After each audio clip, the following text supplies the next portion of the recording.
So, a little bit about me. So again, I'm Ben Davis. I've been in IT for about 20 years. I am a certified solutions architect associate in AWS. There's my Twitter and LinkedIn links there. And as I said at the beginning, I'm currently looking for a new position, so hit me up after this talk. So we're going to talk about 3 different ways to address storage, and there's different services in AWS that use those 3 different types of storage types. So we have block, file, and object storage. So block storage is kind of the lowest level that you can get in this stack of storage. It's accessed at the device level by drivers, and it connects to the system via SATA or SAS or USB or Fibre Channel or iSCSI or protocols like that. It can also be addressed via virtual hard disk files. Say if you have Oracle VirtualBox in your machine and you're running virtual machines, or you have VMware or Hyper-V, or if you're using EBS in AWS, as we'll talk about, those are also presented as virtual block devices right to the storage layer. They're formatted with a file system such as NTFS, ext4, or VMFS with VMware. And that file system's purpose is to convert that physical geometry into files. So if I have a file that's using blocks 1 through 5 of my storage system, and then I have a second file that's using blocks 6 through 10. Say I want to make a change to that first file. Well, I want to make an addition, right? I want to make that file larger. I'm going to put some more text in it. Block 6 is already taken up.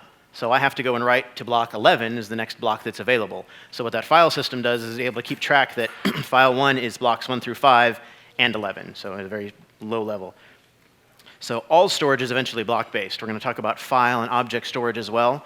But underlying, regardless if you're accessing it over the web, if you're accessing a file server in your office, eventually, right, there's going to be a drive, there's going to be some hardware, and there's going to be some block storage underneath of that. So, and examples of block storage include SD cards, USB sticks, VMware VMDK files, Hyper-V VHDX files, and those are both virtual hard disk formats for those different hypervisors. Fibre Channel and iSCSI, if you have a disk array, you're not just accessing one disk at a time when you configure a LUN, a logical unit number inside of that array. There's a bunch of different disks, just like there is in AWS, and you can configure a volume amongst all those, hundreds of thousands of disks, depending on how many are available, to create an iSCSI LUN, it's called, to present to your storage as a virtual drive, as a volume. AWS EBS and the Instance Store, which we'll talk about here in a minute, are block storage, as well as from the other clouds, major public clouds, Azure Managed Disks, as well as Google Cloud Persistent Disk and local SSDs are also examples of block storage. So file storage now. Now this is your normal everyday, you're accessing on your laptop, you have folders and files. This is file storage. However, the way that we're going to define it here for AWS is, even though, on your laptop or on your machine you're accessing files and folders, you're accessing the file layer, but still that machine is still translating that file system down to the block layer. And so when we talk about file storage here, we're going to talk about file storage services. So your computer is not managing that block layer, right? You're accessing it over the network, and there's some other system that's managing that translation. So for the purposes of this presentation, file storage is something you access over a network and not local underlying block storage on your machine. The protocols, typical protocols for file storage are server message block, or SMB, from the Microsoft side of things, and NFS, or network file system, from the Linux side of things. With file storage, you can read, write, modify, and delete files. So if, again, like my example, if I'm going to have a file with 5 blocks, if I want to change block 3, I can go and just access a storage system and change this block 3 if I want to make a change. If I had a typo in my file or something, right? I want to make a change to it. And keep in mind, modify is available in file storage. It won't be in object storage, which we'll talk about in a second. Some examples, real-world examples of file storage are Windows SMB file shares, like your drive letters. Samba open source file shares. So Samba is an open source project that emulates Windows SMB protocol, and it's compatible to certain versions of it. Linux NFS targets. NetApp filers. NetApp is a type of storage array vendor, and not only do they offer block storage directly from their arrays, but they also offer file-based storage from their arrays directly. AWS EFS, AWS FSX. FSX stands for File Server, and X is something for Lustre, and AWS FSX for Windows Server. And also from the other clouds, Azure Files and Google Cloud File Storage are other examples of file storage. And finally, object storage, quite a bit different. So unlike file storage, where there is a hierarchy and you have folders, there's no folders in object storage. It is a flat address space. Now, you can simulate prefixes like, for example, I use photos / there, which aren't truly folders, but an application can filter on that prefix to get the, the files that you want, photos, and then your GIFs or whatever after that. I said GIFs, I should say GIFs, sorry, internet. It's accessed over a network via API calls. So things like get, put, post, copy, and delete is how you access this. And it's primarily accessed via HTTPS, via a REST web service interface. When I first started using S3, I'm like, okay, that's great. I can go to the web page, I can create a bucket, I can drop files in there, and I can take files off of the web interface. But how do I access from like my Windows machine? Can I map a drive to this or something? And you really can't directly to it, right? So I'll talk about a way that you can do that in a minute, but it's usually accessed over an API, or you can use the AWS CLI to access it. If you install the AWS CLI in your machine, then you can get to it that way. And we'll talk about that when we get to S3 in a little more detail. It's good for storing data that doesn't frequently change. So logging, big data analytics, static web content, backups and archives, things that don't require, that can't use modify. So I skipped over that, very important point. When I write a file to S3, or to any kind of object storage, the way that it works is you can't override a piece of that file. You're either going to have to delete that file and recreate it.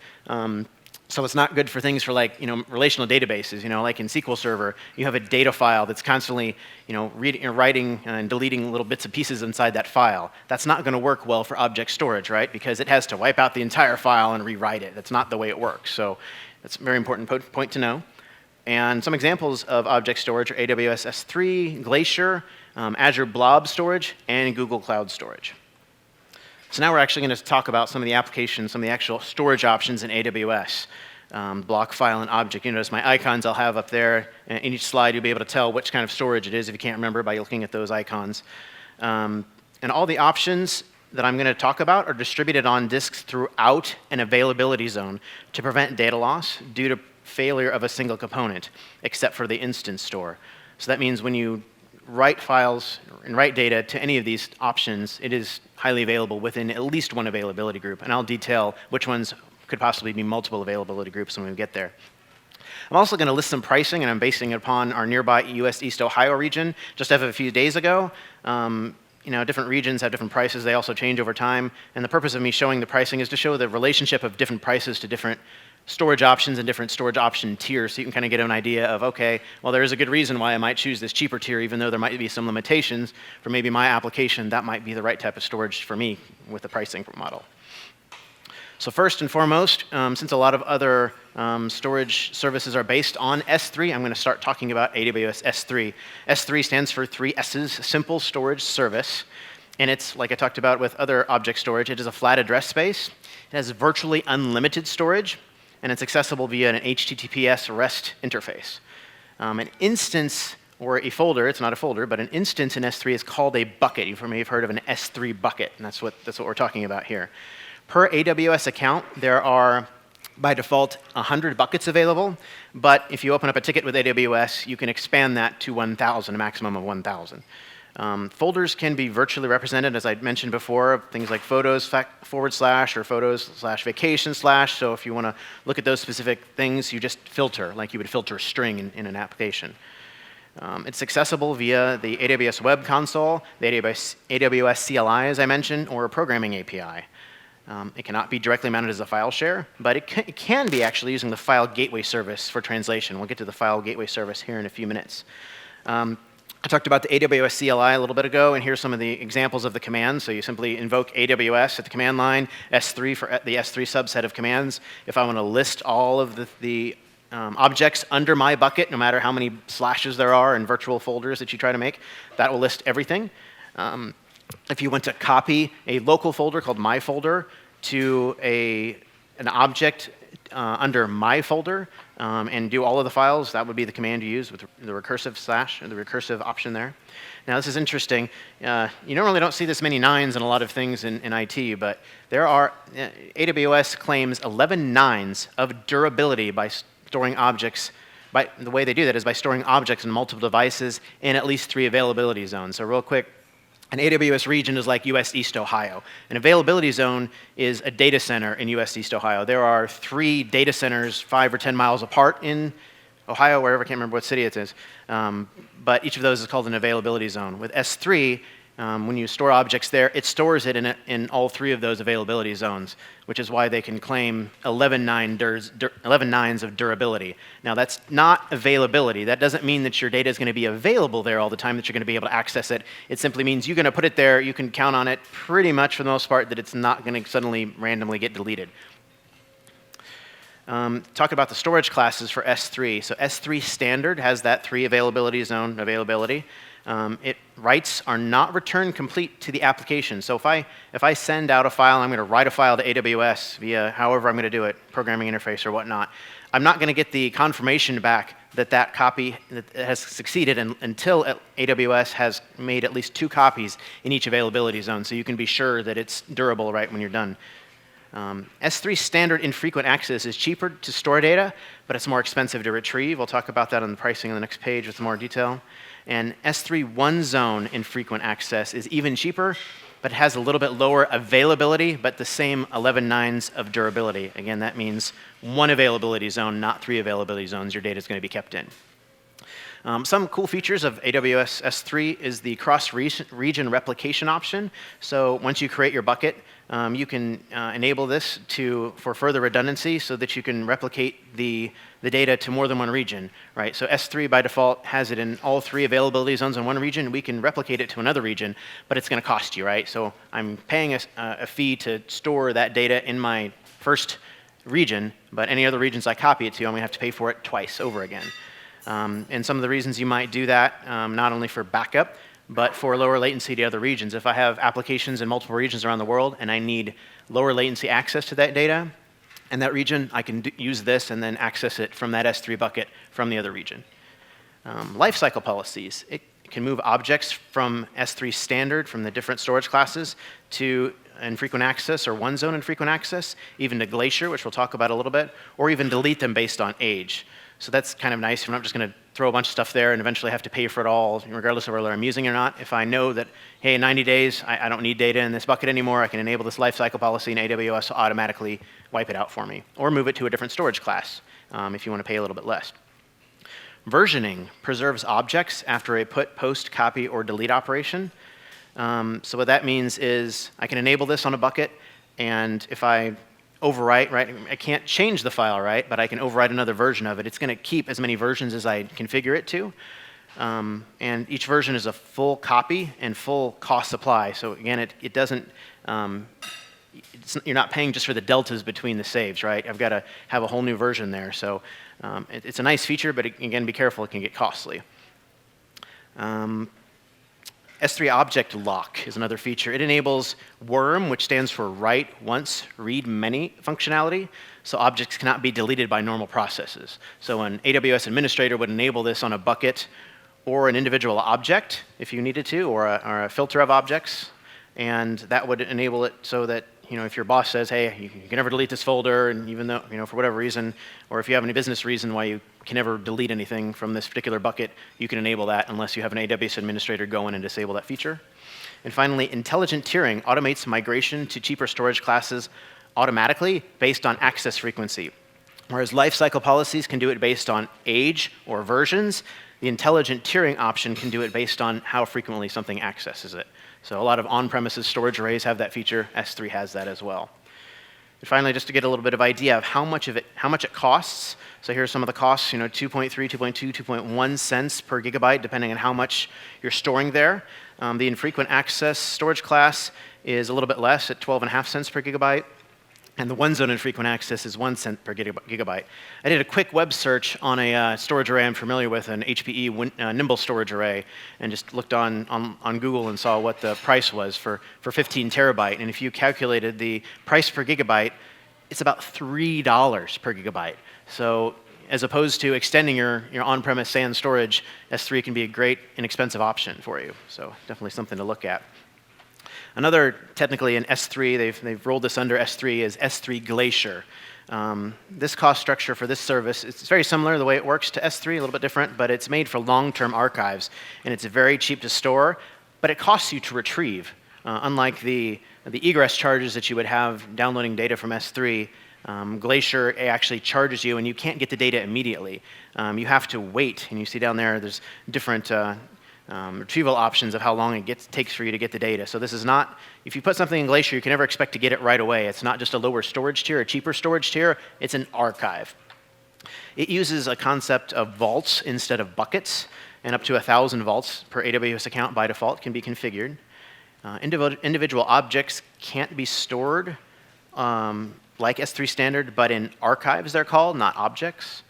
Archives can be single files, but they're usually from backup apps, like Backup Exec or Veeam or something like that. They create their own archive files, or zip or tar files, work great. And again, here's some of the 3 different options for retrieval. If you actually want some of the data back, you want those archives back. If you want to pay for expedited to get them in 1 to 5 minutes, you can do that. Standard is 3 to 5 hours. Again, and bulk is 5 to 12 hours, which is the least expensive option. So again, if you're going to put something in Glacier, it's not like, this is cheap, I'm just going to put it there, and oh, crap, I need this. Oh, well, it's going to take some time for you to get it back. So make sure it's not something you normally would expect to need quickly. But as you can see, it's very expensive. By default, it's 0.4 of a cent per gigabyte per month. But the expedited retrieval is then you're paying another order of magnitude greater. You're paying 3 cents per gigabyte. And then standard is a full 1 cent, and then bulk retrieval is 1/4 of a cent. There's also another storage tier. It's a little newer. It's called Glacier Deep Archive. So even further, see, it's pretty darn cheap. But again, it's only made for retrieval 1 or 2 times a year. So if you've just got a bunch of junk in an old file server on-prem, or you've got something somewhere that, man, I don't really know if I delete this. I don't know if I'm going to get in trouble for it. S3 Glacier Deep Archive might be what makes sense for you. So now we're back to block storage. We're going to talk about the Elastic Block Store, EBS. This is what EC2 instances use for storage. So when you spin up an EC2 instance and I want to create a volume on it, it's an EBS volume. They exist inside of a single availability zone, but it's replicated within that availability zone and designed for 5 nines availability. The volume type, size, and IOPS can be dynamically increased as needed up to volume maximums. So if I create an EBS volume on an EC2 instance and I'm getting close to running out of space, I can go into the AWS console or use the CLI or any of the APIs directly to AWS and increase the size of that volume, and then go into my operating system and rescan and extend the file system to fill that up without any downtime at all. So that's really cool.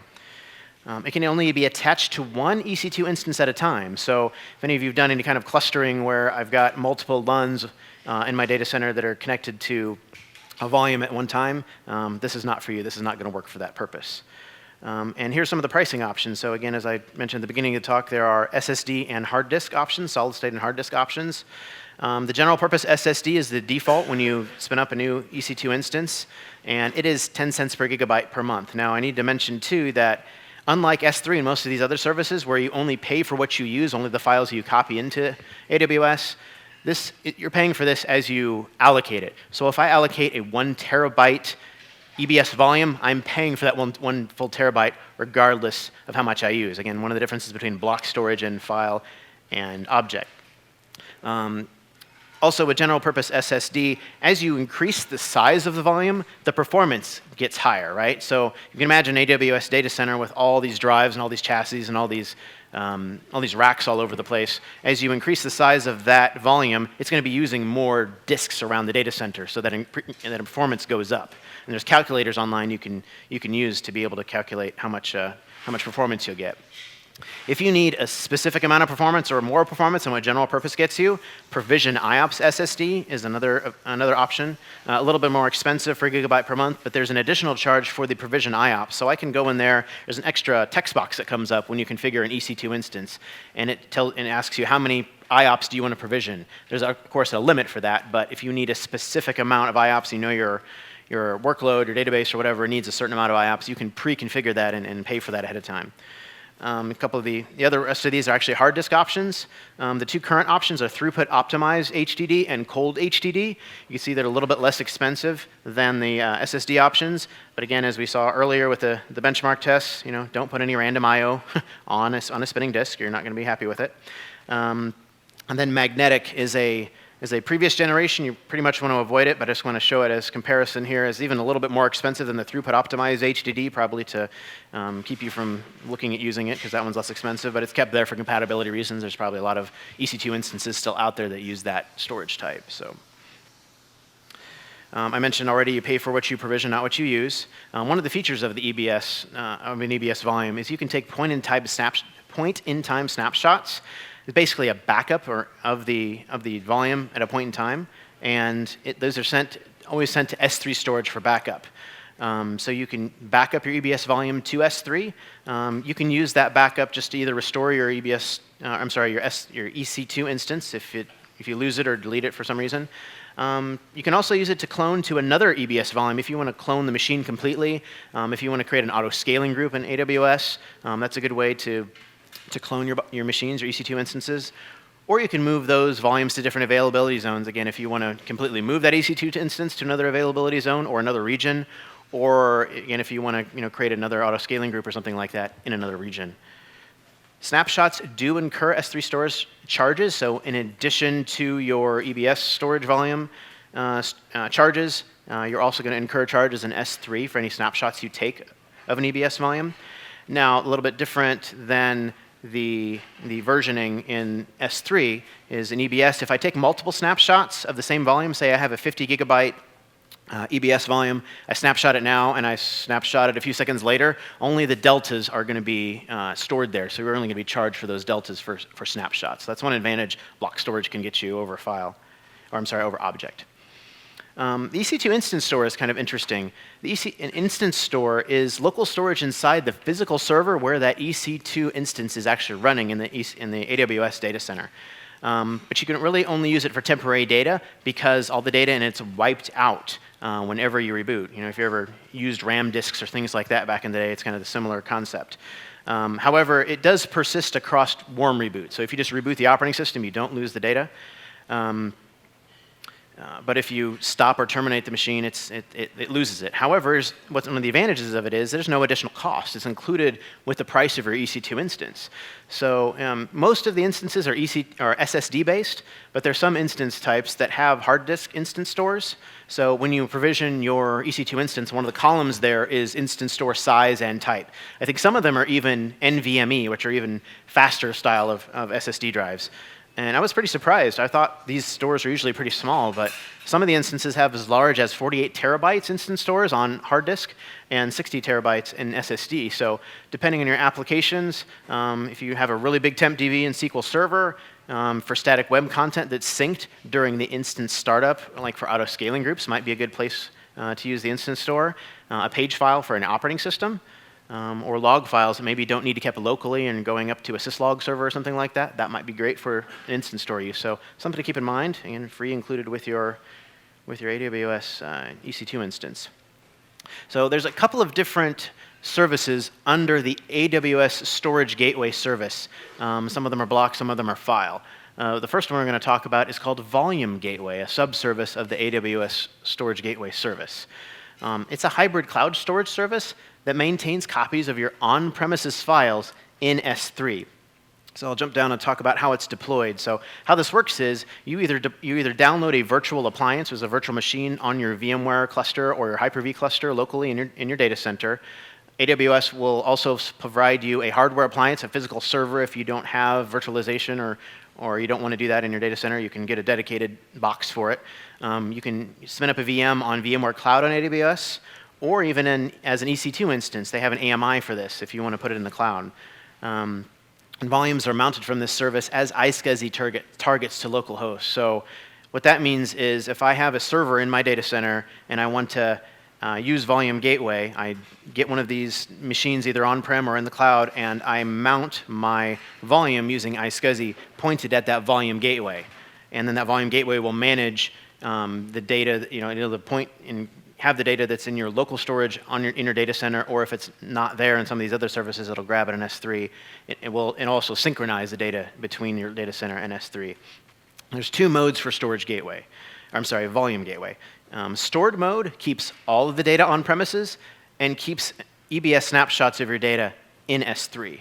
So what this is good for is for offsite disaster recovery. without storage array vendor lock-in. What that means, if you have, say, a big expensive EMC array in your data center on premises, and you want to have a DR data center, right? Typically in the past, you'd have to buy a whole other EMC array, expensive, and put that at your other data center to be able to replicate that. You saw how cheap as S3 storage costs were. You can set up Volume Gateway to do that replication for you, for DR purposes. Also, third-party replication software like Veeam or Zerto, you don't need that with Volume Gateway. Volume Gateway provides the services. Also, another reason you can use stored mode is for the replicated data storage is less per second. Yeah, I talked about that point. Cached mode is the other mode in Volume Gateway. It only keeps recently used data on premises, but a complete copy in S3. So again, stored mode keeps all of it on premises and a full copy in S3. Cache mode just keeps what the hot data is that you're using on locally in your data center and has everything else in S3. So this is good to expand your storage footprint without expanding your expensive on-premises storage. I talked about that Nimble storage array shelf that I found online really quick. What was it, 30 something in the neighborhood of $30-some thousand or something like that. This could be a really inexpensive way if you're in your data center that you're running out of space. You could a lot of your data is not hot. You need to store it. AWS Storage Gateway Service Volume Gateway Cached mode could be a good way, an inexpensive way to take care of that issue. You don't have to worry about encryption. By default, it's encrypted in transit via SSL. And one of the things, I'm going to skip over that next point, but pricing, it's about the same pricing as S3, so 2.3 cents per gigabyte, but you also have to pay for any EBS snapshot storage that you're using, any outbound transfer to your on-premises gateway from your EC2 based gateway. It's cheaper if you're using EC2 because there's not the internet egress charges. There's a big calculator online, but again, to know if, for example, if you're using cached mode and you are accessing a file that's not local, that's only on S3, you're going to have to pay for that. So it's a little complicated. Use the calculator if you want to check that out. So file-based storage on AWS. So the Elastic File System is a managed NFS version 4 service for EC2 or on-premises Linux servers, and you can access those on-premises via either AWS VPN or a direct connect. It has automatic capacity, so unlike EBS, there's no need to manage volume size. You just create the volume and you put as many files in there. It's unlimited. You can put as much as you want. There are 2 storage tiers, kind of similar to S3, a standard and infrequent access storage class for cost management. EFS lifecycle management can automatically move files to the infrequent access storage class based on configured policies, again, similar to S3. Volumes are stored in multiple availability zones, like S3 and unlike EBS, if you can keep all that straight. Thousands of instances can mount the same volume from different availability zones, regions, and VPCs, and even on-premises. So unlike EBS, where you can only access it by one EC2 instance at a time, this is configured so that I can have thousands of machines accessing that same file share. It's for use anywhere you would use an NFS workload. NFS version 4, anything with big data, static web content, media backups, containers, anything you use NFS for, it's an NFS service, fully compatible. It will not work for Windows Client for NFS. So Windows does have an NFS client built into it these days. When I attended the AWS Midwest Community Day in Chicago, there was a gentleman who did a presentation. He said he tried everything he could to try to get Windows to connect to this, and it won't. So AWS is doing something, looking at the client connection to EFS, and is not allowing Windows clients. So for whatever reason, it doesn't work. Pricing is a little bit more expensive than some of the other ones we mentioned. 30 cents per gigabyte per month. The infrequent storage tier is 4.5 cents per gigabyte per month. Plus, it also has some access requests there. Okay. So the next file service we're going to look at is called FSX for Lustre. The Lustre name comes from a play on the names Linux and cluster. That's kind of how they created it. It's an open source parallel file system used for high performance computing. And basically, it's a fully managed Lustre service that AWS provides. Lustre client access to existing S3 storage. So again, I have my S3 bucket. I have a bunch of storage in it. If I want to enable Lustre clients to be able to access that storage, I can enable this service over the top of my S3 storage, my object storage there, turning it into Lustre storage. And what's nice about this is it's not something you have to turn on all the time. I can turn on and off Lustre access to my S3 files, but the storage still stays in S3. So for an example here, if I had 7,200 gigabyte of my S3 storage I wanted to enable for Lustre for 8 hours, it'd only be $11. So that's kind of a nice thing about this service. FSX for Windows File Server. This is a fully managed Windows file server with compatibility from Windows 2008 and Windows 7 and up, and also Linux Samba clients, that open source implementation of Windows SMB protocol. You can connect to it from EC2, from VMware Cloud on AWS, from AWS Workspaces, which is their virtual desktop environment service, AppStream 2.0, and on-premises clients. You can reach it via Direct Connect and VPN from multiple VPCs, accounts, and regions via VPC peering or AWS Transit Gateway.